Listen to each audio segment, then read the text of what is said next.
السلام عليكم ورحمة الله وبركاته. مباراة جديدة بالنسبة لحلقة النهاردة، مباراة القمة، الأهلي والزمالك أو الزمالك والأهلي.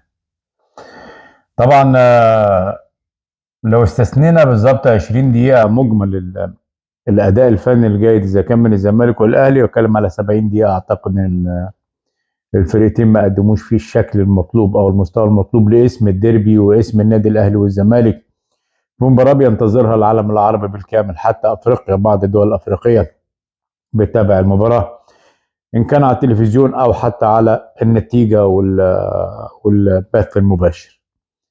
إنما طبعا الاختلاف كبير جدا جدا في مستوى أداء نادي الزمالك في سنوات كتيرة جدا، نفس الموضوع النادي الأهلي ومؤخرا.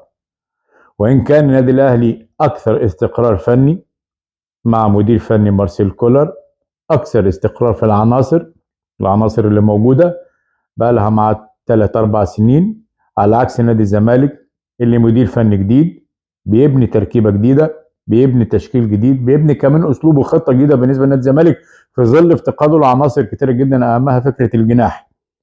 بعد غياب او اصابه زيزو كنا نتخيل ان ممكن ينزل سيد نيمار، ولكن هو نزل متيابا الاوغندي 18 سنه، ده عشان يشتغل بس على علي معلول ويشتغل بالدور الدفاعي، والولد نجح على قدر الامكانيات المتاحه بالنسبه له. وبالتالي مباراه بالامس بتخلينا نشوف ان في بعض الدفاعات بالنسبه لكل فريق. هبدا بالزمالك الفائز، وهي نتيجه ممتازه جدا لنادي الزمالك في تكمله للمشوار بتاع مباراه الاتحاد والتاهل للكونفدراليه مع نادي دريمز. ولكن على نادي الزمالك وعلى جوميز وعلى لعيبه نادي الزمالك الاكتفاء بالافراح والنظر الى الكونفدراليه، لان جمهور نادي الزمالك ينتظر بطوله وبطوله حقيقيه، واعتقد ان فرصه كبيره جدا لنادي الزمالك الفوز بالكونفدراليه في ظل ما شاهدناه في المباراه الاخيره من تطور لمستوى اللعيبه، تطور لمستوى خط الدفاع، خاصه حسام بن المجيد والمتلوتي مع طرفين الملعب فتوح وعمر جابر. حتى نص الملعب الزمالك بقى عنده وفره من اللعيبه اللي ممكن تتيح للراجل الشغل اللي بيعمله. اذا كان عاوز يلعب 4 2 3 1 عنده اللعيبه اللي تنفذ له 4 2 3 1 بشحاته ودونجا، حتى رؤى لما يرجع. عاوز يلعب 4 1 4 1 عنده اللعيبه اللي تنفذ له نفس الموضوع. عاوز يلعب 4 3 3 نفس القصه، عنده اللعيبه اللي تنفذ له 4 3 3 بشكل ممتاز جدا لما يرجع شلبي مع زيزو مع سيف الجزيري. ممكن يلعب بعبد الله السعيد وكمان ناصر ماهر او محمد شحاته او احمد حمدي. لا، في وفره في نادي الزمالك.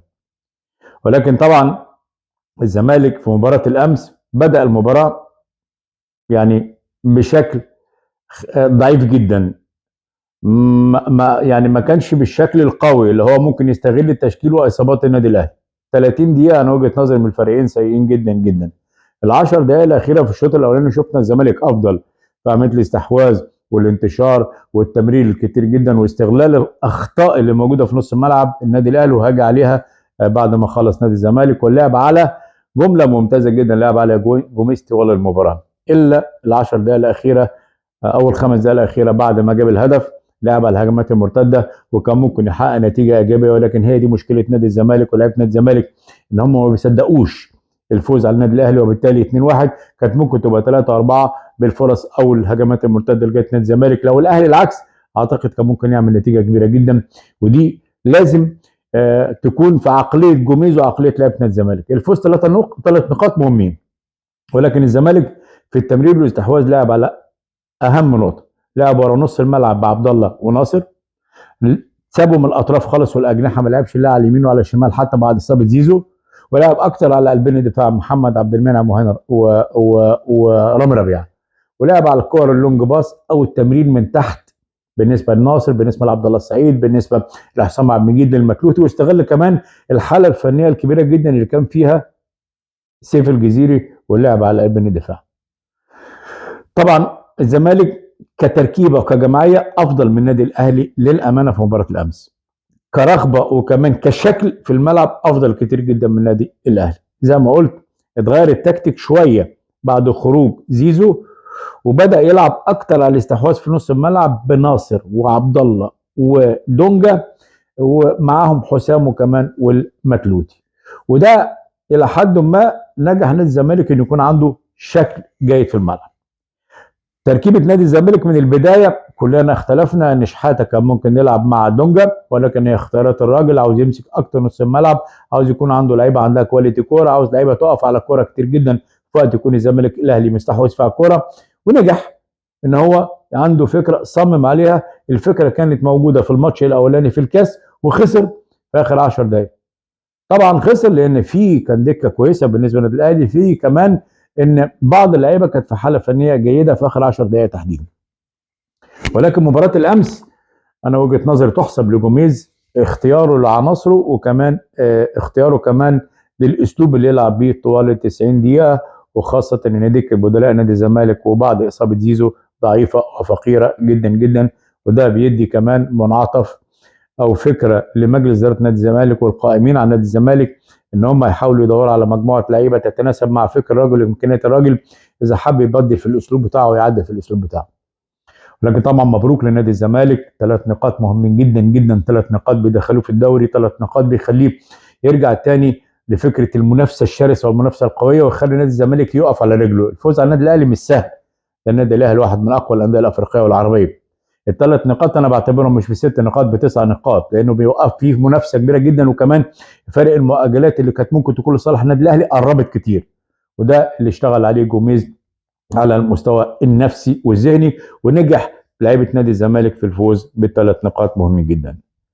مارسيل كولر استمرار في العناد، الاستمرار في تغيير الاسلوب، تغيير العناصر، ما اعرفش ليه، التفكير في مباراه مازيمبي، اللعب بشكل لعيبه او تغيير في كل خط اثر كتير جدا جدا على شكل النادي الاهلي.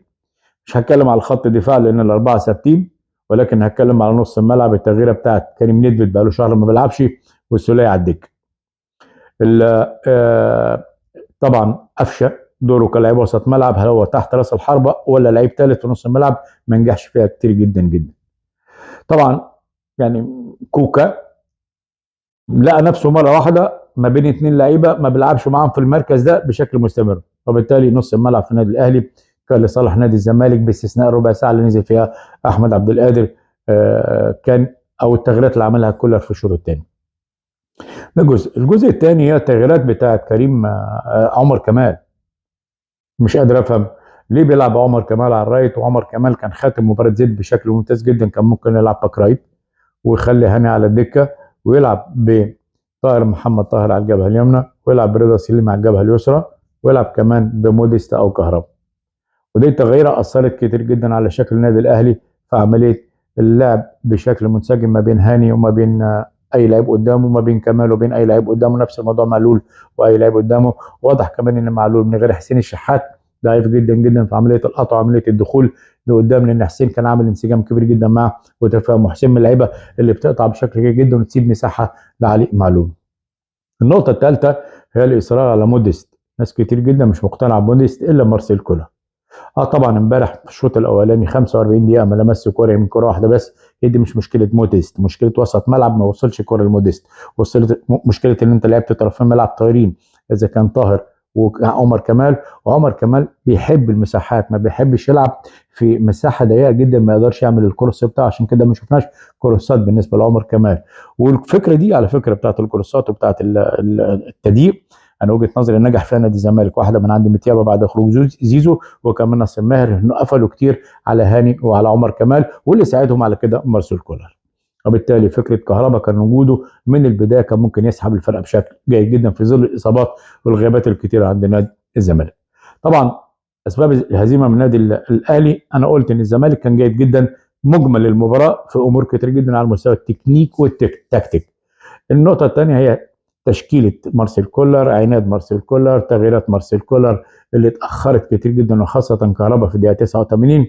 شفنا لما تبدل الشكل شويه في الشوط الثاني ونزول عمرو السوليه واحد من اللعيبه الممتازين، اتغير شكل النادي الاهلي تماما الى افضل، وضغط اعلى على نادي الزمالك. ولكن طبعا في ايجابيات بالنسبه للمباراه بالنسبه لكل فريق، او اكتر الزمالك. الايجابيه الاولى لنادي الزمالك هي طبعا حسام عبد المجيد من مباراه لمباراه بيتطور وبدا يساعد المتلوتي بشكل كبير جدا. واضح ان الزمالك بقى عنده طرفين ملعب ثابتين، نتمنى شفاء لفتوح وكمان عمر جابر، والاثنين ممتازين جدا.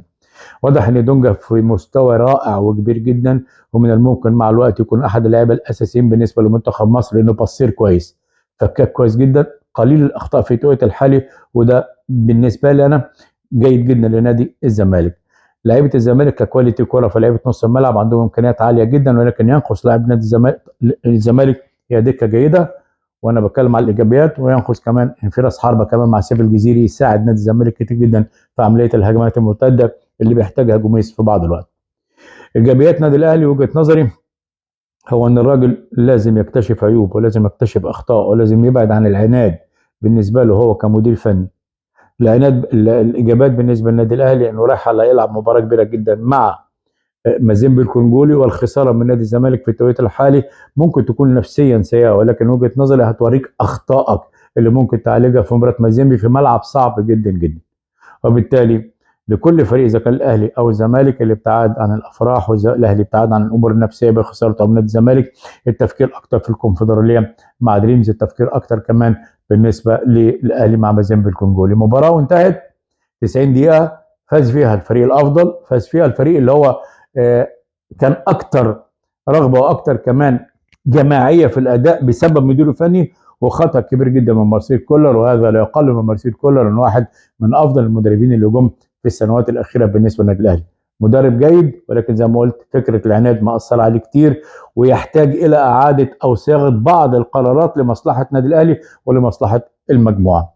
دي الايجابيات. السلبيات انا وجهه نظري السلبيات في الزمالك هي زي ما قلت فكره الجناحين مش موجودين، الفكره الثانيه بتاعت راس الحربه المفروض يكون راس حربه مع سيف الجزيري بنفس الكواليتي وبنفس الامكانيات عشان نشوف نادي الزمالك بينافس على دوري ابطال افريقيا او السوبر ليج الموسم القادم. النادي الاهلي سلبياته: واحد، الماني دفاع. اثنين، وسط الملعب في ظل الغيابات وعدم اعطاء تركيبه جيده جدا. السلبيه الثالثه هي تفكير مارسيل كولر في ماتش مازيمبي.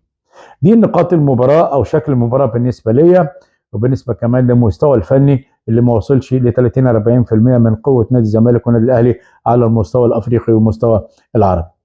النقطه الثالثه اللي عاوز اتكلم فيها هي نقطه ابراهيم نور الدين. تحس ان كان ابراهيم نور الدين مش مصدق نفسه، عمل مباراه كويسه، خلاص شفناه طلع على كل قنوات مصر كلها بالكامل، كان ناقص يطلع على القنوات الافريقيه والقنوات العربيه والقنوات الاوروبيه عشان يتكلم انا ابراهيم الندمين، انا احسن حكم في مصر، انا عملت مباراه كبيره. ايه يا عم في ايه؟ خلاص مباراه وانتهت، انت حكم. انا وجهه نظري بعد قرار الاعتزال والعوده مره ثانيه ان هو يرجع يحكم ثاني، المفروض يكون لجنه التحكيم لها دور او عقاب بالنسبه لابراهيم نور الدين، لانه لف على كل قنوات مصر لغايه الساعه 2 بالليل. مش حكايه هي، انت عملت مباراه، ده انت حكم، ده دورك، وانا المفروض اشيد بيك عشان احنا اشدنا بيك، انما المفروض يعني اعمل لك وسام عشان عملت مباراه كويسه؟ لا. ابراهيم نور الدين زودها كتير جدا جدا، مع ان انا بحبه على مستوى التحكيم، بحبه على المستوى الشخصي، انما بالشكل ده ده مش شغل تحكيم. ده انت بتطلع بتقول يعني اكنك في فرح عمال تلم النقطه علشان ال عملت مباراه كويسه. لا، اقف على رجلك شويه، احنا بنساعد التحكيم ونتمنى التحكيم المصري يكون بشكل جيد جدا زي ما كان في بطوله افريقيا، انما بالاسلوب اللي انت عملته والظهور على شاشات التلفزيون وطالع تتكلم تقول دي مباراه بين التاسع والعاشر. لا يا ابراهيم، ده الاهلي والزمالك، دول اقوى فرقتين في الوطن العربي، اقوى فرقتين في افريقيا، ده الديربي من مصنف رقم من العشر ديربيات الاولى على مستوى العالم. جاي تتكلم على الاهلي والزمالك ان هم التاسع وعاشر؟ لا، اوعى نفسك كده، ركز، انت اساسا تاريخك كله جاي من الاهلي والزمالك. فبالراحه، انت لما كنت بتحاكم اهلي والزمالك كانت الدنيا كلها بتتكلم يعني مباراه الاهلي ومباراه الزمالك، فبالتالي جاي تتكلم على الاهلي والزمالك 9 و10؟ لا معلش، لازم يكون لها وقفه من الاتحاد ولجنه التحكيم وكمان رابطه الانديه. احترام الاهلي والزمالك من احترام تاريخ الكره المصريه يا كابتن، ده بعد اذنك يعني، تحياتي.